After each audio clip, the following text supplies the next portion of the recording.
ఇక నిన్నమన్నా నేను మాట్లాడిందని ఒక్కొక్క రకంగా తీసుకొని మాట్లాడుతున్నారు. 2-3 రోజుల నుంచి నేనే రాజు నేనే మంత్రి అని రాస్తారు.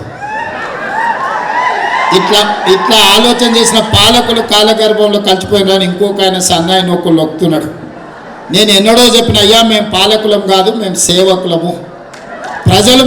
ప్రజలకు సేవ చేయడానికి వాళ్ళు ఒక అవకాశం ఇచ్చిండ్రు. ఎప్పుడూ నేను అది గుర్తుపెట్టుకుంటా. పాలకుడిగా ఎప్పుడూ నేను ప్రవర్తించలేదు.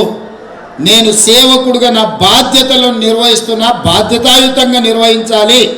ఏ వర్గాలైతే నాకు ఈ హోదా ఇచ్చిండ్రో ఆ వర్గాలకు తిరిగి సేవ చెయ్యాలనే ఉద్దేశంతోనే ఈరోజు గిరిజనులు కానీ దళితులు కానీ 40 సంవత్సరాల మాదిగా ఉపకులాల సమస్య జటిలమైతే ఆ సమస్యను పరిష్కరించి వర్గీకరణ చేసి ఈరోజు ఆ వర్గాలకు ఏ వర్గాలైతే నన్ను ఆశీర్వదించిండ్రో ఈరోజు ఆ వర్గాలకు మేలు చేసిన మన బుడగ జంగాలకు సంబంధించిన వాళ్ళు ఈసారి మాకు ఎంబీబీఎస్లో సీట్లు వచ్చినాయి, మన ప్రభుత్వంలో ఉద్యోగాలు వచ్చినాయని మా లక్ష్మణ్ తీసుకొచ్చి కల్పిస్తే నేను చేసిన పని ఈ పేదలకు చేరుతుందని ఒక సంతృప్తి నాకు కలిగింది.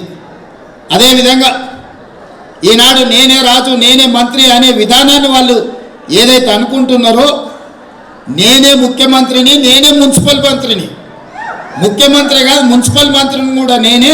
అందుకే మున్సిపాలిటీ ఎన్నికలు జరుగుతున్నాయి, ఈ ఎన్నికల్లో అన్నిటికీ నేనే బాధ్యత తీసుకుంటా.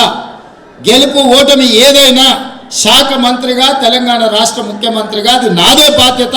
ఈ ఫలితాలు 80% పైగా వస్తాయని చెప్పిన ఈరోజు 90% ఫలితాలు మనకు అనుకూలంగా వచ్చినాయి.